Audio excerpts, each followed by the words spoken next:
സാറെങ്ങനുണ്ട്? കുഴപ്പമൊന്നുമില്ല, ധൈര്യമായിട്ട് വെക്കോ. ആ ഓക്കെ.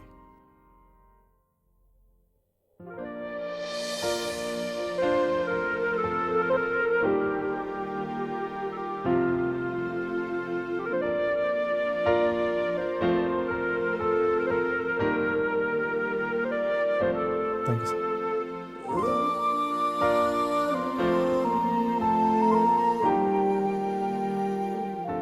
അരുണേ, ഞാൻ ആകെ പേടിച്ചാ കയറിപ്പോയത്. എടാ നീ എന്തിനാണ് പേടിക്കണേ? നിനക്കറിയില്ല നമ്മുടെ ജോസ് സാറിനെ. സാറെല്ലാവരെയും മോട്ടിവേറ്റ് ചെയ്യാനല്ലേ നോക്കൂ. അതുകൊണ്ട് തന്നെ നമ്മുടെ കോളേജിൻ്റെ EC ഡിപ്പാർട്ട്മെൻറ്റ് ഇങ്ങനെ തിളങ്ങി നിൽക്കുന്നതും. HOD എന്ന നിലയിൽ പ്രൊഫസർ ജോസ് പി വർഗീസ് നയിക്കുന്ന ഇലക്ട്രോണിക്സ് ആൻഡ് കമ്മ്യൂണിക്കേഷൻ ഡിപ്പാർട്ട്മെൻറ്റ് നമ്മുടെ എഞ്ചിനീയറിംഗ് കോളേജിനെ സംബന്ധിച്ചിടത്തോളം സുപ്രധാനമായ ഒരു വിഭാഗമാണ്. ആധുനിക കമ്മ്യൂണിക്കേഷൻ, അതിൽ ഇലക്ട്രോണിക്സിനുള്ള സ്ഥാനം, ഇതെല്ലാം കൂട്ടി വായിക്കുമ്പോൾ ഇന്ന് ആവശ്യമായിരിക്കുന്ന ഒരു ഘടകമായിട്ട് മാറിയിരിക്കുകയാണ് ഇത്. ഈ ഡിപ്പാർട്ട്മെൻറ്റിനെ സംബന്ധിച്ചിടത്തോളം ഇതുവരെയുള്ള ഞങ്ങളുടെ റിസൾട്ട് അഭിമാനകരമായിട്ടുള്ള ഒന്നാണ്. 85% റിസൾട്ട് വളരെ ശ്ലാഘനീയമായിട്ടുള്ള ഒന്നാണ്. BTechൽ പല പ്രാവശ്യം first rank, third rank, fourth rank വരെയൊക്കെ വന്നിട്ടുണ്ട്. MTechൽ ഫസ്റ്റ് റാങ്കും തേർഡ് റാങ്കും കിട്ടിയ അവസരങ്ങളുണ്ട്. അതുകൊണ്ട് വളരെ അഭിമാനത്തോടു കൂടിയാണ് സാറിൻ്റെ നേതൃത്വത്തിൽ ഈ ഡിപ്പാർട്ട്മെൻറ്റ് പ്രവർത്തിക്കുന്നത്. ഇതിന് പുറമെ ഇവിടെ ഗേറ്റ് കോച്ചിങ് സെൻ്ററായിട്ട് കഴിഞ്ഞ 6 വർഷങ്ങളായിട്ട് പ്രവർത്തിക്കുന്നുണ്ട്. അതുപോലെ പ്ലേസ്മെൻറ്റിൻ്റെ കാര്യത്തിലും ഈ ഡിപ്പാർട്ട്മെൻറ്റ് വളരെ ശ്ലാഘനീയമായിട്ടുള്ള പ്രവർത്തനമാണ് കാഴ്ചവെക്കുന്നത്. ഈ ഡിപ്പാർട്ട്മെൻറ്റിൽ വളരെ ഫലപ്രദമായ ഒരു മെൻറ്ററിങ് സിസ്റ്റവും പ്രവർത്തിക്കുന്നുണ്ട്. വീക്കായിട്ടുള്ള സ്റ്റുഡൻസിനെ കൂടുതൽ സപ്പോർട്ട് കൊടുക്കുന്നതിന്, അവരെ വേണ്ട വിധത്തിൽ മോട്ടിവേറ്റ് ചെയ്യാനും അവർക്ക് പഠനം ഫലപ്രദമായി നടത്താനുമുള്ള വളരെ അനുഭവസമ്പന്നരായിട്ടുള്ള വ്യക്തികൾ അവരെ അസിസ്റ്റ് ചെയ്യുന്നുണ്ട്. അങ്ങനെ എല്ലാ തരത്തിലും ഞങ്ങളുടെ ഈ ഡിപ്പാർട്ട്മെൻറ്റ് ഈ കോളേജിന് അഭിമാനകരമായിട്ട് പ്രവർത്തിക്കുന്നു. ജോസ് പി വർഗീസ് സാറിൻ്റെ നേതൃത്വത്തിൽ എന്ന് പറയുന്നതിൽ എനിക്ക് അങ്ങേയറ്റം സന്തോഷമുണ്ട്. ജീവിച്ചു തീർത്ത ഇന്നലെകൾ കടലാസിലാവാഹിച്ച് പുറകെ വരുന്നവർക്ക് എരിയുന്ന വെളിച്ചമായി കാത്തുവയ്ക്കാവുന്ന ചില ജീവിതങ്ങളുണ്ട്. പരിമിതികൾ പരിധികളായവരുടെ അതിജീവനത്തിൻ്റെ ഈ ജീവിത ചിത്രങ്ങൾക്ക് കരുത്തേറെയാണ്. വ്യവസ്ഥിതികൾ ഗണിച്ച് നിശ്ചയിച്ച പരിധികൾക്കപ്പുറം ഒറ്റച്ചിറകുള്ള പക്ഷിയെപ്പോലെ പറന്നുയർന്നവരാണവർ എന്ന് ഏകത്രയം.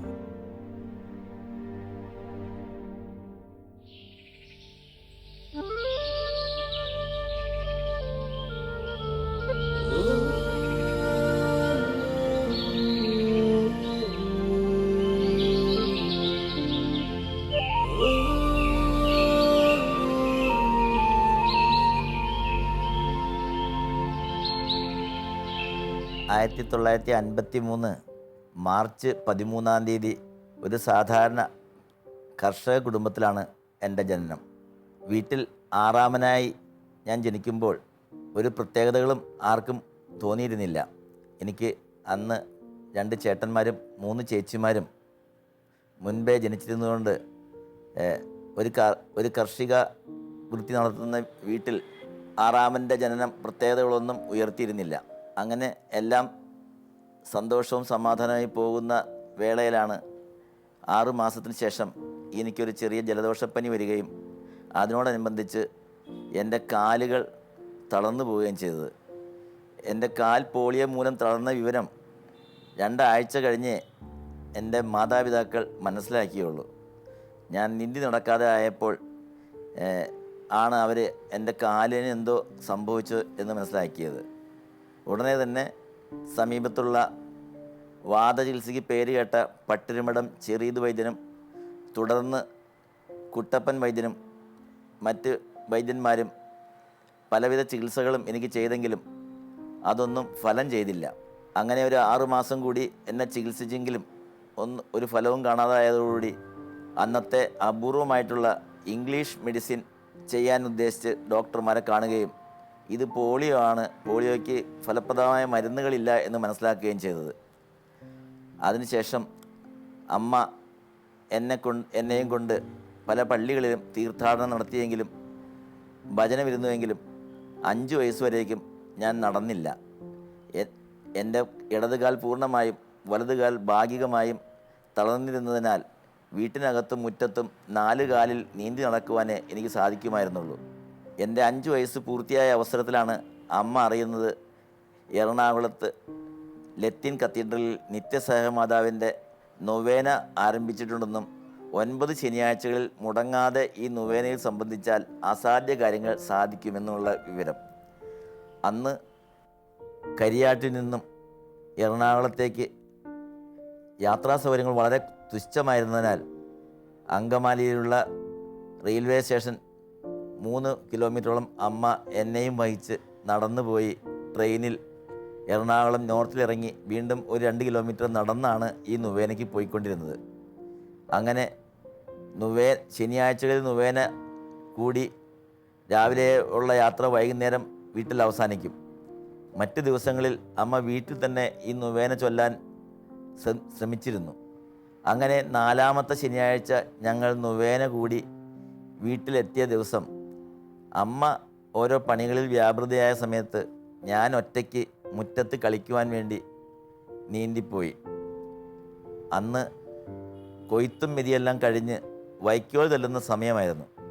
അന്ന് വൈക്കോൽ തല്ലുന്ന മുളങ്കോലുകൾ മുറ്റത്ത് കിടക്കുന്നുണ്ടായിരുന്നു. എന്തോ ഉൾപ്രേരണയാൽ ഞാൻ അതിൽ ഒരു വൈക്കോൽ കോലെടുത്ത് കുത്തി നടക്കാൻ തുടങ്ങി. ആദ്യമായിട്ട് എൻ്റെ മുറ്റത്ത് ഞാൻ പിച്ച വെച്ചപ്പോൾ ഞാൻ ഉറക്കെ അമ്മയെ വിളിച്ചു. അമ്മ വന്ന് നോക്കിയപ്പോൾ മുറ്റത്ത് പിച്ച വെച്ച് നടക്കുന്ന എന്നെയാണ് കാണുന്നത്. ഉടനെ കടയിൽ പോയിരുന്ന അപ്പനെ ആളെ പറഞ്ഞു വിടുകയും അപ്പനും ചെറിയത് വൈദ്യനും ഞാൻ നടന്നു എന്ന വാർത്ത കേട്ട് ഓടി വരികയും പിന്നീട് അങ്ങോട്ട് കക്ഷത്തിലൂന്നുന്ന വടി ഉപയോഗിച്ച് നടക്കാൻ ഞാൻ ആരംഭിക്കുകയാണ് ചെയ്തത്. ഞാൻ ജോസിൻ്റെ മൂത്ത ചേട്ടൻ ഫാദർ പോൾ പയ്യപ്പള്ളിയാണ്. ജോസിന് 1 വയസ്സ് പ്രായമുള്ളപ്പോൾ ഞാൻ സെമിനാരിയിലേക്ക് പോവുകയും പിന്നെ അവധിക്കാലങ്ങളിൽ മാത്രമേ അവനുമായിട്ട് സമ്പർക്കം പുലർത്താൻ ഇടവരികയും ചെയ്തിട്ടുള്ളൂ. ഇങ്ങനെ ഞാൻ വളരെ ചുരുക്കമായിട്ട് മാത്രമേ അവൻ്റെ കാര്യങ്ങളിൽ ശ്രദ്ധിക്കാൻ അവസരം കിട്ടിയിട്ടുള്ളൂ. പിന്നെ കോളേജിൽ പഠിക്കുന്ന കാലത്താണ് അവനുമായിട്ട് കുറച്ചുകൂടി അടുപ്പത്തിൽ പെരുമാറാൻ അവസരം വന്നത്. അവൻ്റെ പ്രായത്തിൽ ഞങ്ങൾ അവനെ ശ്രദ്ധിക്കുകയും അവന് വേണ്ട ഉപദേശങ്ങൾ കൊടുക്കുകയൊക്കെ ചെയ്തിട്ടുണ്ട്. അവന് ഉത്സാഹത്തോടെ പഠിക്കുകയും ഉത്സാഹത്തോടു കൂടി തന്നെ എല്ലാ കാര്യങ്ങളും ചെയ്യുന്നതിൽ നിർബന്ധ ബുദ്ധിയുള്ള കൂട്ടത്തിലൊക്കെ ആയിരുന്നു. കുടുംബത്തിലെ പരാധീനതകളൊന്നും അവനെ അറിയാതെ വളർത്താനുള്ള ശ്രമം ഞങ്ങൾ നടത്തിയിട്ടുണ്ട്. അങ്ങനെയാണ് അവൻ പഠിച്ച് എഞ്ചിനീയറായി ജോലിയിൽ പ്രവേശിക്കുകയും അത് ഓരോ പ്രാവശ്യവും എൻ്റെ അടുത്താണ് അവന് കാര്യങ്ങൾക്ക് ഗൈഡൻസ് നിർദ്ദേശങ്ങളും ഉപദേശങ്ങളും സ്വീകരിച്ചിട്ടുള്ളത് എന്ന് പറയുകയും എൻ്റെ അനിയൻ മൂത്ത അനിയൻ നാട്ടിലില്ലായിരുന്നു അവൻ്റെ ചെറുപ്പകാലത്ത്. അതുകൊണ്ട് ഞാനാണ് അപ്പൻ നേരത്തെ മരിച്ചും പോയതിൻ്റെ പേരിൽ ഞാനാണ് അവൻ്റെ കാര്യങ്ങളിൽ കൂടുതൽ ശ്രദ്ധിച്ചിട്ടുള്ളത് എന്നുള്ളത് കൂടി പറയാൻ ഞാൻ ആഗ്രഹിക്കുന്നു. അവന് ഇന്നും ഉത്സാഹത്തോടെ കാര്യങ്ങൾ നടത്താനുള്ള ശ്രമത്തിൽ ഏർപ്പെടുകയും കാര്യങ്ങൾ സ്വന്തമായിട്ട് തീരുമാനിക്കുകയും പ്രവർത്തിക്കുകയും ഒക്കെ ചെയ്തിട്ടുള്ള ആളാണ് ജോസ് എന്ന് പറയാൻ എനിക്ക് അതിയായ സന്തോഷമുണ്ട്. താങ്ങുവടികളിലൂന്നി വിദ്യാലയങ്ങളിലേക്ക് കടന്നുവന്ന ചെറുപ്പക്കാരൻ വൈകല്യത്തിൻ്റെ ആനുകൂല്യങ്ങൾക്ക് കാത്തുനിൽക്കാതെ വൈദഗ്ധ്യത്തിൻ്റെ വിജ്ഞാന മികവുമായി സ്കോളർഷിപ്പോടെ രാജ്യത്തെ തന്നെ പ്രമുഖ സ്ഥാപനങ്ങളിൽ പഠിച്ച് പ്രഗത്ഭനായ ഒരു ഇലക്ട്രോണിക്സ് എഞ്ചിനീയറായി മാറാൻ സാധിച്ചത് ദൈവാനുഗ്രഹവും നിശ്ചയദാർഢ്യവും ആത്മവിശ്വാസവും കൊണ്ട് മാത്രമാണ്. 5 വയസ്സായപ്പോഴേക്കും എൻ്റെ മാതാപിതാക്കൾ ഭയങ്കര ടെൻഷനിലായി. എൻ്റെ സമപ്രായക്കാരെല്ലാം ആശാൻ പള്ളിക്കൂടത്തിൽ പോകുമ്പോഴും ഞാൻ ഇരുന്ന് ഇറങ്ങുകയാണല്ലോ. അപ്പോൾ ഏറ്റവും അടുത്തുള്ള ആശാൻ പള്ളിക്കൂടത്തിലേക്ക് 1 കിലോമീറ്ററോളം എടുത്തു കൊണ്ടുപോകാനുള്ള ബുദ്ധിമുട്ട് കൊണ്ട് എന്നെ ആശാൻ പള്ളിക്കൂടത്തിൽ വിടാതെ അമ്മ തന്നെ അക്ഷരങ്ങൾ മണലിൽ എഴുതി പഠിപ്പിക്കാൻ തുടങ്ങി. അങ്ങനെ ഞാൻ വീട്ടിലിരുന്ന് അക്ഷരമാലകൾ ഒരുവിധം പഠിച്ചുകൊണ്ടിരിക്കുന്ന സമയത്താണ് നിത്യസഹായ മാതാവിൻ്റെ നൊവേന കൂടി ഞാൻ 6-ാം വയസ്സിൽ നടന്നു തുടങ്ങുന്നത്. പിന്നീട് അടുത്ത വർഷം ഏറ്റവും അടുത്ത് ഉള്ള ഗവൺമെൻറ് പ്രൈമറി സ്കൂളിൽ അത് വീട്ടിൽ നിന്ന് 1.5 കിലോമീറ്റർ അകലെയാണ്. അവിടെ എന്നെ കൊണ്ട് ചേർത്തു അപ്പൻ. പക്ഷെ നിത്യം ക്ലാസ്സിൽ പോകാൻ പറ്റാത്തതുകൊണ്ട് ആ വർഷത്തെ അവസാന പരീക്ഷയ്ക്ക് മാത്രമേ ഞാൻ പോയിരുന്നുള്ളൂ. വീണ്ടും 2ാം ക്ലാസ്സിലേക്ക് ജയിച്ചു കഴിഞ്ഞപ്പോൾ ആദ്യത്തെ 2 ടേമിലും ഞാൻ സ്കൂളിൽ പോയിട്ടില്ല. 3ാമത്തെ ടേമിൽ സ്കൂളിൽ കുണ്ടിയിടണമെന്ന് സാറുമാർ നിർബന്ധം പിടിച്ചതുകൊണ്ട് എന്നെ സൈക്കിളിൽ സ്കൂളിൽ കൊണ്ടുപോവുകയും തിരിച്ചു കൊണ്ടുവരികയും ചെയ്തുകൊണ്ടിരുന്നു. ശരിക്ക് പറയുകയാണെങ്കിൽ 3ാം ക്ലാസ് തുടങ്ങിയാണ് എൻ്റെ ഔദ്യോഗിക വിദ്യാഭ്യാസം റെഗുലറായിട്ട് നടക്കുന്നത്. അങ്ങനെ 4ാം ക്ലാസ് ഗവൺമെൻറ് പ്രൈമറി സ്കൂൾ അകപ്പറമ്പിൽ നിന്നും ജയിച്ച ശേഷം നെടുമ്പാശ്ശേരി മാർ അത്തനേഷ്യസ് ഹൈസ്കൂളിലേക്ക് ഞാൻ മാറുകയായിരുന്നു. അവിടേക്കും 1.5 കിലോമീറ്ററോളം ദൂരമുള്ളതുകൊണ്ട് KSRTC ബസ്സിൽ കൺസെഷൻ എടുത്താണ് ഞാൻ പിന്നീടുള്ള 5 വർഷം 10ാം ക്ലാസ് വരെ പഠിച്ചിരുന്നത്. അക്കാലത്ത് എന്നെപ്പോലെ വൈകല്യമുള്ള ആരും സ്കൂളിൽ പോകുന്ന പതിവില്ല. അതുകൊണ്ട് ഞാൻ സ്കൂളിൽ പോകുന്നതും പഠിക്കുന്നതെല്ലാം ആളുകൾ ഒരു കൗതുകത്തോടെയാണ് നോക്കിക്കണ്ടിരുന്നത്. പലരും അതിനെ വിമർശന ബുദ്ധിയ കണ്ടിരുന്നവരുമാണ്. ഇവന് വീട്ടിലിരുന്ന് എന്തെങ്കിലും പഠിച്ചാൽ പോരെ എന്നുള്ള ഒരു ആറ്റിറ്റ്യൂഡായിരുന്നു. എൻ്റെ മാതാപിതാക്കൾക്കും ഞാൻ എന്തെങ്കിലും എഴുത്തും വായനയും പഠിക്കുന്നതിൽ കവിഞ്ഞ് എന്നിൽ വലിയ പ്രതീക്ഷയൊന്നും ഉണ്ടായിരുന്നില്ല. എങ്ങനെയെങ്കിലും ഒരു 10ാം ക്ലാസ് വരെ പഠിപ്പിച്ച് അവനെ മറ്റ് കാര്യങ്ങളിൽ ഇൻവോൾവ് ചെയ്യിപ്പിക്കുക എന്നുള്ളതായിരുന്നു ലക്ഷ്യം. പക്ഷേ എൻ്റെ ജീവിതം പഠനം മാറ്റിമറിച്ച ഒരു സംഭവം 6ാം ക്ലാസ്സിൽ വെച്ചുണ്ടായി. എൻ്റെ അയൽവാസിയും ക്ലാസ് ടീച്ചറായിരുന്ന മാത്തുക്കുട്ടി സാറായിരുന്നു അതിന് കാരണഭൂതനായത്.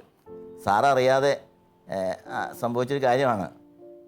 1ാം ടേമിലെ റിസൾട്ട് വന്നപ്പോൾ പ്രോഗ്രസ് കാർഡ് വിതരണ വേളയിൽ നീ ഇത്ര ബുദ്ധിമുട്ടി വന്നിട്ട് നിനക്ക് ഇത്ര മാർക്ക് വാങ്ങിക്കാനേ സാധിച്ചുള്ളൂ എന്നെല്ലാവരുടെ മുമ്പിൽ വെച്ച് കളിയാക്കിയപ്പോൾ അതെൻ്റെ കൊച്ചു മനസ്സിലൊരു ചെറിയ വേദനയായിട്ട് വരികയും സാറിന് ഒരു മറുപടി കൊടുക്കുക എന്നുള്ള ലക്ഷ്യത്തോടുകൂടി അന്നു മുതൽ ഞാൻ എല്ലാ ദിവസവും പഠിക്കുവാനും ആ ക്രിസ്മസ് പരീക്ഷയ്ക്ക് ക്ലാസ്സിൽ ഏറ്റവും മുൻപന്തിയിലെത്താനും എനിക്ക് സാധിച്ചു. അങ്ങനെ ഞാൻ കുറച്ചുകൂടി നന്നായി പഠിക്കുകയും ആ കൊല്ലം തുടങ്ങി സ്കൂളിലെ ഏറ്റവും നല്ല സ്റ്റുഡൻ്റായിട്ട് ഞാൻ മാറുകയാണ് ഉണ്ടായത്. പിറ്റേ വർഷത്തെ ആനിവേഴ്സറിക്ക് എല്ലാ ക്ലാസ്സിലെയും ഓരോ ക്ലാസ്സിലെയും ബെസ്റ്റ് സ്റ്റുഡൻറ്റിനെ തിരഞ്ഞെടുത്തപ്പോൾ ഞാനാണ് ബെസ്റ്റ് സ്റ്റുഡൻ്റ് എന്ന് മനസ്സിലാക്കി. പിന്നീട് അങ്ങോട്ട് സ്കൂൾ ഫൈനൽ കഴിയുന്നവരെയും ഞാനായിരുന്നു സ്കൂളിലെ ബെസ്റ്റ് സ്റ്റുഡൻറ്റ്, 1 വർഷം ഒഴികെ. പിന്നീട് 10ാം ക്ലാസ് പാസ്സായതോടെ എൻ്റെ മാതാപിതാക്കൾ കോളേജുകളൊന്നും അടുത്തില്ലാത്തതുകൊണ്ട് വീണ്ടും എൻ്റെ പഠനം നിന്നു പോകുന്നൊരവസ്ഥയുണ്ടായി. ഏത് കോളേജിൽ പോകണമെങ്കിലും 2 ബസ്സെങ്കിലും മാറിക്കയറേണ്ട ഒരു അവസ്ഥ വന്നു കഴിഞ്ഞപ്പോൾ പഠിച്ചത് മതി എന്നുള്ള അഭിപ്രായം അമ്മ പറയുകയുണ്ടായി. പിന്നീട് എൻ്റെ മൂത്ത ചേട്ടൻ പഠിപ്പിച്ചുകൊണ്ടിരുന്ന ഭാരതമാതാ കോളേജിലേക്ക് ചേട്ടൻ്റെ കൂടെ ഞാൻ പോവുകയാണ് ഉണ്ടായത്. അവിടെ കുറച്ച് നാൾ ചേട്ടൻ്റെ കൂടെ താമസിച്ചും പിന്നീട് ഹോസ്റ്റലിൽ താമസിച്ചും ഞാൻ പ്രീ ഡിഗ്രി പാസ്സായി. എൻ്റെ വലിയൊരു സ്വപ്നമായിരുന്നു ഒരു സയൻറ്റിസ്റ്റ് ആകുക എന്നുള്ളത്. ആ ഒരു സ്വപ്ന സാക്ഷാത്കാരത്തിന് വേണ്ടിയിട്ട് ഞാൻ പ്രീ ഡിഗ്രിക്ക് പഠിക്കുമ്പോൾ സയൻസ് ടാലൻറ്റ് സ്കോളർഷിപ്പ് എഴുതുകയും ഇന്ത്യയിൽ 36ാമത്തെ റാങ്കായിട്ട് അത് നേടുകയും ചെയ്തു.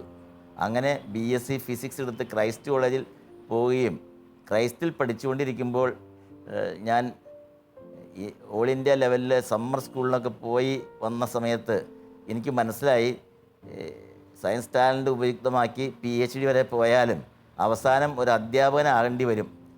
ഈ വൈകല്യം വടികുത്തി നടക്കുന്നതായതുകൊണ്ടും വടികുത്തി നിന്ന് പഠിപ്പിക്കാനുള്ള ബുദ്ധിമുട്ട് ഓർത്തിട്ടും ആ പ്രൊഫഷൻ എനിക്ക് ചേരുന്നതല്ല എന്നുള്ള തോന്നലിൽ ഞാൻ BSc കഴിഞ്ഞിട്ട് എൻജിനീയറിംഗിലേക്ക് തിരികുകയാണ് ഉണ്ടായത്.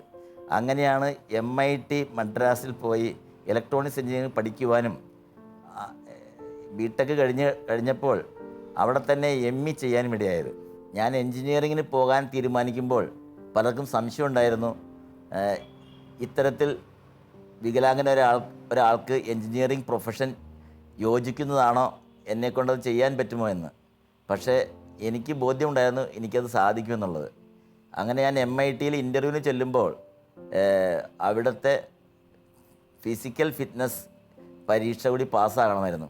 അപ്പോൾ ഡോക്ടർ എന്നോട് നിന്ന് എക്സ്പെരിമെൻറ്റുകളൊക്കെ ചെയ്യാൻ പറ്റുമോ എന്നൊക്കെ ചോദിച്ചപ്പോൾ എല്ലാം ചെയ്യാൻ പറ്റുമെന്നുള്ള എൻ്റെ മറുപടി കേട്ടിട്ട് അദ്ദേഹം ചോദിച്ചു, ഹോസ്റ്റലിലെ സ്റ്റെപ്പുകളൊക്കെ കയറാൻ പറ്റുമോ എന്ന് ചോദിച്ചു. അങ്ങനെ 3 നില എന്നെക്കൊണ്ട് കയറ്റി നോക്കിയ ശേഷമാണ് എനിക്ക് അഡ്മിഷൻ തന്നത്. അപ്പോൾ MITയുടെ ചരിത്രത്തിൽ ഞാൻ 27ാമത്തെ ബാച്ചായിട്ടാണ് അവിടെ ചെല്ലുന്നത്. എനിക്ക് മുമ്പുള്ള 26 ബാച്ചിലും ഇതുപോലൊരു സ്റ്റുഡൻറ്റ് പഠിച്ചു പോയിരുന്നില്ല. എൻ്റെ ഈ 64 വയസ്സിനിടയ്ക്ക് ഈ പ്രായത്തിലുള്ള ഒരു എന്നെപ്പോലെ വികലാംഗന ഒരു എൻജിനീയറേയും എനിക്ക് ഇതുവരെ കണ്ടുമുട്ടാനും സാധിച്ചിട്ടില്ല.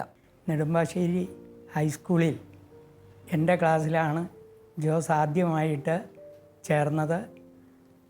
പഠിക്കാൻ ഭേദമായതുകൊണ്ട് ഞാൻ അധികം ചോദ്യങ്ങൾ ചോദിക്കാറില്ലായിരുന്നു. പക്ഷേ ഫസ്റ്റ് ടൈമിൽ ഇംഗ്ലീഷിൻ്റെ പേപ്പർ കൊടുത്തു കഴിഞ്ഞപ്പോൾ വളരെ മോശമായ മാർക്കാണ് കിട്ടിയത്. എനിക്കത് വലിയ വിഷമമായി. ഉടനെ ഞാൻ പറഞ്ഞു, ഈ തൊങ്കിച്ചാടി വന്നിട്ട് ഇതാണോ നീ മേടിച്ചത് എന്ന് ചോദിച്ചു. പറഞ്ഞു കഴിഞ്ഞപ്പോൾ എനിക്ക് ആകെ പ്രയാസമായി. എങ്കിലും ഞാൻ അത് പുറത്ത് കാണിക്കാതെ പേപ്പറെല്ലാം വിതരണം ചെയ്തു. വീട്ടിൽ വന്നിട്ടും എനിക്കത് വലിയ വിഷമമായി പോയി. ആ രാത്രി ഉറങ്ങാൻ തന്നെ എനിക്ക് സാധിച്ചില്ല. എങ്കിലും അതൊന്നും പുറത്ത് കാണിക്കാതെ ക്ലാസ് തുടർന്നുകൊണ്ട് പോയി. പക്ഷേ പിന്നീട് വന്ന പരീക്ഷകളിൽ ജോസ് നല്ല മാർക്ക് വാങ്ങി എന്നുള്ളത് എനിക്ക് ആശ്വാസമായിരുന്നു. തിരുവിലാങ്കുന്ന് ചാപ്പലിൽ വച്ച് കാരുണ്യ ചാരിറ്റബിൾ അസോസിയേഷൻ്റെ നേതൃത്വത്തിൽ അംഗവൈകല്യമുള്ളവർക്ക് ഒരു ഇൻഷുറൻസ് ഏർപ്പെടുത്തിയിരുന്നു. ഞാൻ അതിലൊരു അംഗമായിരുന്നു. ജോസായിരുന്നു അത് വിതരണം ചെയ്ത്. അവിടെ വച്ച് ഞാനിത് പറയുകയും ജോസ് സാറ് ഇത് പറഞ്ഞതുകൊണ്ടാണ് ഞാൻ ഇത്രയും പഠിക്കാൻ അഭിവൃദ്ധിപ്പെട്ടതെന്ന് പറഞ്ഞെങ്കിലും എൻ്റെ മനസ്സിൽ ആ പ്രയാസം ഉണ്ടായിരുന്നു. അതിനുശേഷം ജോസ് എഴുതിയ ഒരു പുസ്തകം പ്രകാശനം ചെയ്യാനായിട്ട് എന്നെ കോളേജിലേക്ക് ക്ഷണിച്ചു. എനിക്ക് എൻ്റെ ജീവിതത്തിൽ കിട്ടിയ ഏറ്റവും വലിയ ഒരു അനുമോദനമായിരുന്നു അത്. ഭാരതത്തിൻ്റെ തന്നെ അഭിമാനമായ HMTയിൽ ദീർഘകാലം ഉയർന്ന തസ്തികകളിൽ സേവനം. ഇപ്പോൾ മൂവാറ്റുപുഴ വിശ്വജ്യോതി എഞ്ചിനീയറിംഗ് കോളേജിൽ ഇലക്ട്രോണിക്സ് വിഭാഗം മേധാവിയായി തൻ്റെ സഹപ്രവർത്തകർക്കും വിദ്യാർത്ഥികൾക്കും ഒരു പ്രചോദനമായി നിലകൊള്ളുന്ന ഈ തിളങ്ങുന്ന ജീവിത വിജയത്തിന് പിന്നിൽ കഠിനാധ്വാനത്തിൻ്റെ കടമ്പകൾ ഏറെയാണ്.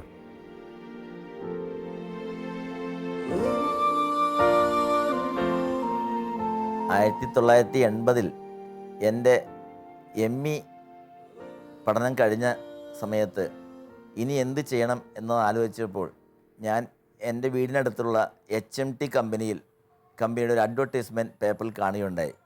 അങ്ങനെ അവിടെ അപേക്ഷിക്കുകയും ഓൾ ഇന്ത്യ എൻട്രൻസ് എഴുതുകയും എന്നെ അവിടെ ഇൻ്റർവ്യൂവിന് വിളിക്കുകയും ചെയ്തു. അപ്പോൾ ആദ്യമായിട്ടാണ് എന്നെപ്പോലെ ഒരാൾ HMTയിൽ ഇൻ്റർവ്യൂവിന് വരുന്നത്. അവർക്ക് ഒത്തിരി സങ്കോചങ്ങളുണ്ടായിരുന്നു. 2 വടി കുത്തി നടക്കുന്ന എന്നെ ഒരു എൻജിനീയറായിട്ട് അവിടെ എംപ്ലോയ് ചെയ്താൽ എങ്ങനെയാകും എന്നുള്ള കാര്യത്തെപ്പറ്റി. പക്ഷേ അവരെന്നോട് ചോദിച്ചു, നിങ്ങൾക്ക് എല്ലാ കാര്യങ്ങളും ചെയ്യാനായിട്ടുള്ള സാഹചര്യമുണ്ടോ? അപ്പോൾ ഞാൻ പറഞ്ഞു, സാധാരണക്കാർ ചെയ്യുന്ന എല്ലാം ഞാൻ ചെയ്യും, എനിക്ക് പ്രശ്നമൊന്നും ഉണ്ടാകുകയില്ല. എൻ്റെ ഈ ഉറപ്പിൽ അവരെന്നെ ജോലിക്കെടുക്കുകയാണ് ഉണ്ടായത്. അപ്പോൾ എൻ്റെ സയൻറ്റിസ്റ്റ് ആകണമെന്നുള്ള ആഗ്രഹം ഭാഗികമായി അവിടെ ഡിസൈൻ എഞ്ചിനീയറായി എനിക്ക് ജോലി കിട്ടിയപ്പോൾ സാധിച്ചു എന്നുള്ളതായിരുന്നു എൻ്റെ ഒരു ചാരിതാർത്ഥ്യം. ദിവസവും വീട്ടിൽ നിന്ന് പോയി ഞാൻ അവിടെ HMTയിൽ ജോലിക്ക് ചേരുകയും 24 വർഷത്തോളം HMTയിൽ സേവനം ചെയ്യുകയും ചെയ്തു. സ്പെഷ്യലിസ്റ്റ് ട്രെയിനിയായി ചേർന്ന ഞാൻ പടിപടിയായി ഉയർന്ന് അവിടെ ഡെപ്യൂട്ടി ജനറൽ മാനേജരായി ജോലി നോക്കുന്ന അവസരത്തിലാണ് എൻ്റെ തട്ടകം ഇതിനും അപ്പുറമാണെന്ന് ഞാൻ തിരിച്ചറിയുന്നത്. അങ്ങനെയാണ് ഞാൻ എഞ്ചിനീയറിംഗ് കോളേജിൽ അധ്യാപകനായി ജോലിക്ക് പോകാൻ പ്രയത്നിക്കുന്നതും വിശ്വജ്യോതി എഞ്ചിനീയറിംഗ് കോളേജിൽ ഇലക്ട്രോണിക്സ് ഡിപ്പാർട്ട്മെൻറ്റ് മേധാവിയായി എനിക്ക് ജോലി കിട്ടുകയും ചെയ്യുന്നത്. 24 വർഷം HMTയിൽ എൻ്റെ പ്രവർത്തന സമയത്ത് അവിടുത്തെ കമ്പ്യൂട്ടർ ന്യൂമറിക്കൽ കൺട്രോൾ മെഷീൻസിൻ്റെ ഡിസൈൻ, അസംബ്ലി, സർവീസിംഗ്, കമ്മീഷനിങ് എന്നീ രംഗങ്ങളിൽ സ്തുത്യർഹമായി എനിക്ക് ജോലി ചെയ്യാൻ അവസരം കിട്ടുകയുണ്ടായി. ഇന്ത്യയിലെ ആദ്യത്തെ ഫുള്ളി ഓട്ടോമേറ്റഡ് മെഷീൻ ഷോപ്പായ ഹെവി അലോയ് പെനിട്രേറ്റർ പ്രോജക്റ്റിൽ ഇലക്ട്രോണിക്സ് വിഭാഗത്തിൻ്റെ ഒരു ഇൻചാർജ് എന്നുള്ള രീതിയിൽ 3 വർഷം എനിക്ക് അവിടെ സേവനമനുഷ്ഠിക്കാനും ആ ജോലിയോടനുബന്ധിച്ച് 3 വിദേശ രാജ്യങ്ങളിൽ പോയി ട്രെയിനിങ് നേടുവാനും എനിക്ക് സാധിച്ചു. അവിടുത്തെ സ്തുത്യർഹമായ സേവനത്തിൻ്റെ പേരിൽ പ്രസിഡൻറ്റിൻ്റെ ഒരു അവാർഡിന് എന്നെ നോമിനേറ്റ് ചെയ്യുകയും ഉണ്ടായി. വിശ്വജ്യോതിയിൽ ഹെഡ് ഓഫ് ദി ഡിപ്പാർട്ട്മെൻറ്റായി ഞാൻ ജോയിൻ ചെയ്യുമ്പോൾ എനിക്ക് അധ്യാപന പരിചയം ഒന്നുമില്ലായിരുന്നുവെങ്കിലും എൻ്റെ ഇൻഡസ്ട്രിയൽ എക്സ്പീരിയൻസ് എന്നെ ഒരുപാട് സഹായിച്ചിട്ടുണ്ട്. എൻ്റെ കുട്ടികളോട് എനിക്ക് ആ ഒരു എക്സ്പീരിയൻസ് വെച്ച് സംവദിക്കാനും അവരെ ഒത്തിരി മോട്ടിവേറ്റ് ചെയ്യാനും സാധിച്ചിട്ടുണ്ട്. Doctor Jose P Varghese ECE ഡിപ്പാർട്ട്മെൻറ്റിൻ്റെ HODയും ആ ഡിപ്പാർട്ട്മെൻറ്റിൻ്റെ പ്രൊഫസറുമാണ്. സ്റ്റുഡൻസും സഹപ്രവർത്തകരും ഏറെ ആദരിക്കുന്ന ഒരു പ്രൊഫസറാണ് അദ്ദേഹം. അദ്ദേഹത്തെ സംബന്ധിച്ചുള്ള ഏറ്റവും പ്രധാനമായ കാര്യം ദീർഘകാലം 24 വർഷം HMTയിൽ അദ്ദേഹം ഉദ്യോഗസ്ഥനായിരുന്നു. അദ്ദേഹത്തിൻ്റെ ആ ഇൻഡസ്ട്രി എക്സ്പീരിയൻസ് കുട്ടികൾക്കും ഈ സ്ഥാപനത്തിനും ഏറെ ഉപകരിക്കുന്നുണ്ട്. അതുപോലെ തന്നെ സ്റ്റുഡൻസിൻ്റെ involvement writers club, social service club, NSS തുടങ്ങിയവയുടെ പ്രവർത്തനങ്ങൾ വഴി, ഊർജിതമായിട്ടുള്ള പ്രവർത്തനങ്ങൾ വഴി സ്റ്റുഡൻസിനെ കൂടുതൽ പല കാര്യങ്ങളിലും ഇൻവോൾവ് ചെയ്യിക്കാൻ അദ്ദേഹത്തിന് സാധിച്ചിട്ടുണ്ട്. NB അക്രഡിറ്റേഷൻ 2010 ഇവിടെ ലഭിച്ച ഒരു ഡിപ്പാർട്ട്മെൻറ്റാണ് ECE. ഏതൊരു ഡിപ്പാർട്ട്മെൻറ്റിൻ്റെയും ക്വാളിറ്റിയാണ് കുട്ടികളെ അങ്ങോട്ട് ആകർഷിക്കുന്നത്. കുട്ടികൾക്ക് അദ്ദേഹത്തെ സംബന്ധിച്ച് അദ്ദേഹത്തിൻ്റെ ടീച്ചിങ് മെത്തഡോളജി തുടങ്ങിയ കാര്യങ്ങളിൽ വളരെയേറെ സംതൃപ്തിയാണുള്ളത്. ദൈവാനുഗ്രഹം നിറഞ്ഞു നിൽക്കുന്ന ഒരു കുടുംബമാണ് ഇദ്ദേഹത്തിൻ്റേത്. ഇല്ലായ്മകളിൽ മനം തളരാതെ കർത്താവിൽ ആശ്രയിച്ച് പരസ്പര സ്നേഹത്തോടെ മുന്നേറുന്നതാണ് ഈ കുടുംബത്തിൻ്റെ വിജയരഹസ്യം. പേപ്പർ അഡ്വർടൈസ്മെൻറ്റിലൂടെയാണ് ഞങ്ങളുടെ കല്യാണാലോചന വന്നത്. ആലോചന വന്നു കഴിഞ്ഞപ്പോൾ എൻ്റെ ഡാഡിയും ബ്രദറും കൂടെ ജോസിൻ്റെ വീട്ടിൽ വന്ന് കാണാനായിട്ട് വന്നെങ്കിലും കാണാൻ പറ്റിയില്ല. പിന്നീട് ഞങ്ങളുടെ ഫാമിലി ഫ്രണ്ടായ പള്ളിവാതിക്കൽ അച്ഛൻ ജോസിനെ HMT പോയി കണ്ടു. കണ്ടിട്ട് അച്ഛൻ ചെറുപ്പം മുതൽ എന്നെ അറിയാവുന്നതുകൊണ്ട് അച്ഛൻ എന്നോട് പറഞ്ഞു, അച്ഛൻ കണ്ടതൊക്കെ വന്ന് പറഞ്ഞു, എന്താണ് ജോസ് എങ്ങനെയാണെന്നൊക്കെ അച്ഛൻ നടന്ന് കണ്ടതുകൊണ്ട് അച്ഛൻ എന്നോടെല്ലാം പറഞ്ഞു. ഞാൻ എൻ്റെ മനസ്സിൽ അപ്പോഴേ വിചാരിച്ചു ഏതായാലും കാണാൻ പോവുകയാണെങ്കിൽ ഒരു ഹാൻഡിക്യാപ്ഡ് എന്നതുകൊണ്ട് മാത്രം ഇത് വേണ്ടെന്ന് വെക്കണ്ട, ബാക്കിയെല്ലാം കൊണ്ടും കുഴപ്പമില്ലെങ്കിൽ ആ ഒരൊറ്റ കാരണം കൊണ്ട് പുറകോട്ട് പോകണ്ടെന്ന് വിചാരിച്ചു. പിന്നെ ഞാൻ റിന്യൂവലിലൊക്കെ വന്നിട്ട് അധികം കാലമായിട്ടുണ്ടായിരുന്നില്ല, കരിസ്മാറ്റിക് റിന്യൂവലിൽ. അപ്പോൾ അങ്ങനെ ഇരിക്കുമ്പം നമ്മുടെ സർവീസ് ടീമിൻ്റെ ഓഫീസിൽ വെച്ചാണ് ഞങ്ങൾ ആദ്യമായിട്ട് എറണാകുളത്ത് വെച്ച് കണ്ടത്. നോർത്തിലുണ്ടായിരുന്നു, അവിടെ വെച്ച് കണ്ടു. കണ്ടപ്പോൾ നടന്നു തന്നെ കണ്ടു. അപ്പം ഏറ്റവും കാഴ്ചയിലുള്ള ഏറ്റവും മോശമായ ഇതിൽ തന്നെ കണ്ടു. പക്ഷേ അതത്ര അപ്പോൾ എനിക്ക് പെട്ടെന്നൊരു തീരുമാനം എടുക്കാനോ മറുപടി പറയാനൊന്നും പറഞ്ഞില്ല, ഞാനൊന്നും പറയുന്നില്ല. അവരെന്നോട് ചോദിച്ചില്ല. പള്ളിവാതിക്കലച്ഛനാണ് ഞങ്ങളുടെ കൂടെ ഉണ്ടായിരുന്നത്. അപ്പോൾ അച്ഛനും ഡാഡിയും ഞാനും കൂടെയാണ് പോയത്. പക്ഷേ ഒന്നും ചോദിച്ചില്ല. 2 ദിവസം സമയമെടുത്ത് ആലോചിച്ചിട്ട് ആൻസർ പറഞ്ഞാൽ മതി എന്ന് പറഞ്ഞു. എന്നിട്ട് ഞാൻ ആലോചിച്ചെന്ന് പറഞ്ഞാൽ തമ്പുരാനോട് ആലോചിച്ചു. പിന്നെ പ്രാർത്ഥനയിലൊക്കെ കുറേ വന്നത് കാരണം എടുത്ത തീരുമാനം സ്ട്രോങ് ആയിരുന്നു. കാരണം പിന്നെ എടുത്തിട്ട് പിന്നെ പുറകോട്ട് പോകാൻ താല്പര്യം ഉണ്ടായില്ല. അങ്ങനെയായിരുന്നു. പിന്നെ പെണ്ടാടിയത് ഓക്കെ പറഞ്ഞു. അതിനുമ്പോൾ അച്ഛനോട് തന്നെ ഞാൻ പറഞ്ഞു, കുഴപ്പമില്ല അച്ഛാ പോട്ടെ, ഇപ്പം ആക്സിഡൻറ്റ് കല്യാണം കഴിഞ്ഞാലും ഒരു ആക്സിഡൻ്റൊക്കെ പറ്റിക്കഴിഞ്ഞാൽ ഇതൊക്കെ സംഭവിക്കാമെന്നാണ്. അപ്പോൾ അതൊരു പ്രശ്നമല്ല, ബാക്കി കൊണ്ട് നിങ്ങൾക്ക് ഫാമിലിയൊന്നും കുഴപ്പമില്ല, ബാക്കിയൊക്കെ കുഴപ്പമില്ലെങ്കിൽ ഇത് എൻ്റെ സ്വന്തം ഇഷ്ടമാണല്ലോ, അപ്പോൾ പിന്നെ അതിനെക്കുറിച്ച് നിങ്ങൾ ബോധമടിയേണ്ട, കുഴപ്പമില്ല, മുന്നോട്ട് പോട്ടെ എന്ന് പറഞ്ഞാൽ അങ്ങനെ കല്യാണം നടന്നു. കല്യാണം നടന്നു കഴിഞ്ഞു 4 മക്കളുണ്ടായി. മക്കളെ വളർത്തലും ഒക്കെ പ്രശ്നം ഇല്ലാതല്ല, എല്ലാം ജോസ് കൂടെ നിന്നു, സോൾവ് ചെയ്യാൻ ജോസ് എപ്പോഴും കൂടെ ഉണ്ടായിരുന്നു. വലിയ പ്രശ്നങ്ങളില്ലാതെ ഇതുവരെ പോന്നു. ജോസുവിന് എന്തെങ്കിലും ഒരു കാര്യം തീരുമാനിച്ചാൽ പുറകോട്ട് പോകുന്ന ആളല്ല. ഇപ്പോൾ ഈ പുസ്തകം എഴുതാനും ഈ വക എല്ലാ കാര്യത്തിനും ആരൊക്കെ എതിർത്താലും പുള്ളിയുടെ തീരുമാനം എപ്പോഴും സ്ട്രോങ് ആയിരിക്കും. അതുതന്നെയാണ് ഞങ്ങളുടെ ജീവിത വിജയം. ഞാൻ ജീവിതത്തിലേക്ക് പിന്തിരിഞ്ഞു നോക്കുമ്പോൾ 2 അമ്മമാരാണ് എൻ്റെ ജീവിതത്തിൽ ഏറ്റവും കൂടുതൽ സ്വാധീനം ചെലുത്തിയിട്ടുള്ളത്. ഒന്ന് എൻ്റെ സ്വന്തം അമ്മയും ഒന്ന് യേശുവിൻ്റെ അമ്മയുമാണ്. അമ്മയുടെ പ്രാർത്ഥനയുടെ ഫലമായി നിത്യസേവമാതാവിൻ്റെ ഒരു പ്രത്യേക അത്ഭുതത്താലാണ് ഞാൻ 6 വയസ്സിൽ നടന്നു തുടങ്ങിയത്. അതിനുശേഷം എൻ്റെ ജീവിതത്തിൽ ഒത്തിരി മാനുഷികമായി വിശ്വസിക്കാൻ പ്രയാസമുള്ള പല സന്ദർഭങ്ങളിലും മാതാവിൻ്റെ മധ്യസ്ഥം എനിക്ക് ലഭിച്ചതായിട്ട് ഞാൻ മനസ്സിലാക്കുന്നു.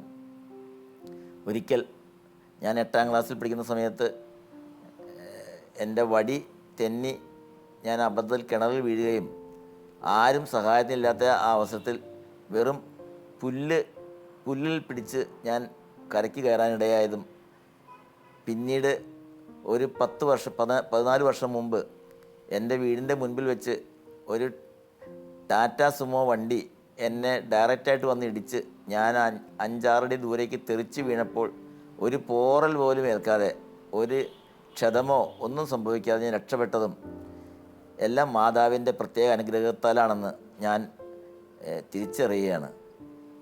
എൻ്റെ വിവാഹ ജീവിതത്തിലും മാതാവിൻ്റെ അനുഗ്രഹം ഞാൻ തൊട്ടറിഞ്ഞിട്ടുണ്ട്. എൻ്റെ ഭാര്യയുടെ 4ാമത്തെ പ്രസവത്തോടനുബന്ധിച്ചുണ്ടായ രക്തസ്രാവത്തിന് സമയത്ത് ഗർഭപാത്രം ഓപ്പറേഷൻ വഴി മാറ്റേണ്ടി വരുമെന്ന് ഡോക്ടർമാർ പറഞ്ഞ അവസരത്തിൽ വളരെ അത്ഭുതകരമായിട്ടാണ് ബ്ലീഡിങ് നിൽക്കുകയും ഒരു ഓപ്പറേഷനും കൂടാതെ ഞങ്ങൾ അവളെ കാത്ത് സംരക്ഷിക്കാൻ മാതാവ് ഇടവരുത്തുകയും ചെയ്തു. ഇത്തരത്തിൽ ഒത്തിരി അനുഭവങ്ങൾ, പറഞ്ഞറിയിക്കാൻ വയ്യാത്ത അനുഭവങ്ങൾ എനിക്കുണ്ടായിട്ടുണ്ട്. കഷ്ടപ്പാടുകളും തിക്താനുഭവങ്ങളും ഏറെയുണ്ട്. എങ്കിലും കുറുക്കുവഴികളില്ലാത്തിടത്ത് നിശ്ചയദാർഢ്യവും കഠിനാധ്വാനവും കൈമുതലാക്കി ദൈവത്തിൻ്റെ അദൃശ്യകരങ്ങളിൽ പിടിച്ച് നേടിയെടുത്ത ജീവിത വിജയമാണ് അങ്കമാലി സ്വദേശി പയ്യപ്പിള്ളി പ്രൊഫസർ ജോസ് പി വർഗീസിൻ്റേത്. പരിമിതികളുടെ മധ്യത്തിലും ലക്ഷ്യം മുന്നിൽ കണ്ട് സ്ഥിരപ്രയത്നം നടത്തിയാൽ വിജയത്തിലേക്ക് നടന്നു കയറാമെന്ന് തെളിയിക്കുകയാണ് ഈ ജീവിതവും.